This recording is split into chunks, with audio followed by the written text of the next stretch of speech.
ಬಹಳಷ್ಟು ಅದ್ಭುತವಾಗಿ ಪರಮ ಪೂಜ್ಯರು ಸಣ್ಣ ಗ್ರಾಮದಲ್ಲಿ ಒಂದು ಬಹಳ ಅದ್ಭುತವಾಗಿರುವಂಥ ಕಾರ್ಯವನ್ನ ಮಾಡಿದ್ದಾರೆ. ನಿಜವಾಗಿಯೂ ಕೂಡ ಈ ಊರಿಗೆ ಬರೋವರೆಗೂ ಇಲ್ಲಿ ಇಂಥದ್ದಿದೆ ಅಂತ ಯಾರಿಗೂ ಕೂಡ ನಂಬಲಿಕ್ಕೆ ಆಗೋದಿಲ್ಲ. ಇಲ್ಲಿ ಬಂದ ನಂತರ ಇದನ್ನ ಎಲ್ಲ ನೋಡಿದಾಗ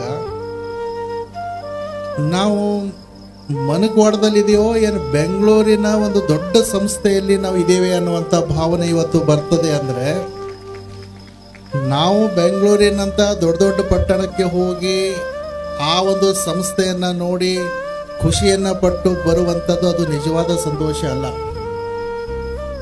ನಾವು ಬೆಂಗಳೂರಿಗೆ ಹೋಗಿ ಅನೇಕ ದೊಡ್ಡ ದೊಡ್ಡ ಕಟ್ಟಡಗಳು, ದೊಡ್ಡ ದೊಡ್ಡ ಶಾಲೆಗಳು, ದೊಡ್ಡ ದೊಡ್ಡ ಶಿಕ್ಷಣ ಸಂಸ್ಥೆಗಳು ನೋಡಿ ಬರ್ಬೋದು.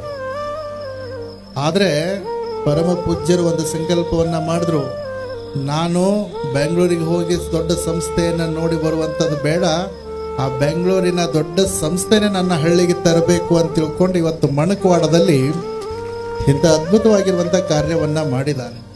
ಬಹುಶಃ ನನಗಂತೂ ಇಲ್ಲಿ ಬಂದ ನಂತರ ಎಷ್ಟು ಸಂತೋಷ ಆಗಿದೆ ಅಂದರೆ, ನಾನು ನಿಮಗೆ ಹೇಳಬೇಕು ಅಂತಂದರೆ ನನ್ನ 360 ಶಾಖಾ ಮಠಗಳ ಜಾತ್ರೆ, ಮೂಲ ಮಠಗಳ ಜಾತ್ರೆ ಪ್ರತಿದಿನ ನಮ್ಮ ಮಠದ ಒಂದು ಕಾರ್ಯಕ್ರಮ ಇದ್ದೇ ಇರ್ತದೆ.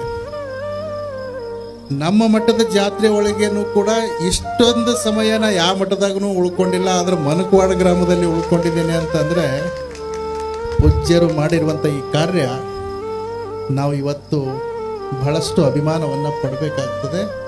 ನಮ್ಮ ಈ ಎಲ್ಲ ಕಾರ್ಯವನ್ನು ನೋಡಿದ್ರೆ, ಆ ಶಾಲೆಯನ್ನು ನೋಡಿದ್ರೆ, ಅವ್ರ ಮಕ್ಕಳ ಮೇಲೆ ಇಟ್ಟಿರುವಂಥ ಪ್ರೀತಿಯನ್ನು ನೋಡಿದ್ರೆ, ಭಕ್ತರ ಮೇಲೆ ಇಟ್ಟಿರುವಂಥ ಆ ಒಂದು ಕರುಣೆ ಕಳಕಳಿಯನ್ನು ನೋಡಿದಾಗ ನಿಜವಾಗಿಯೂ ಕೂಡ ಒಬ್ಬ ಸಮರ್ಥ ಸ್ವಾಮಿಗಳು ಒಂದು ಗ್ರಾಮದಲ್ಲಿ ಇದ್ರು ಅಂತಂದರೆ ಇಡೀ ಆ ಗ್ರಾಮದ ಚಿತ್ರಣವನ್ನೇ ಬದಲಾವಣೆ ಮಾಡ್ತಕ್ಕಂಥ ಶಕ್ತಿ ಒಬ್ಬ ಸ್ವಾಮಿಗಳಿಗೆ ಇರ್ತದೆ ಅನ್ನೋದಕ್ಕೆ ಇವತ್ತು ಮನಕವಾಡದ ಪೂಜ್ಯರೇ ಸಾಕ್ಷಿಯಾಗಿರುವಂಥದ್ದು.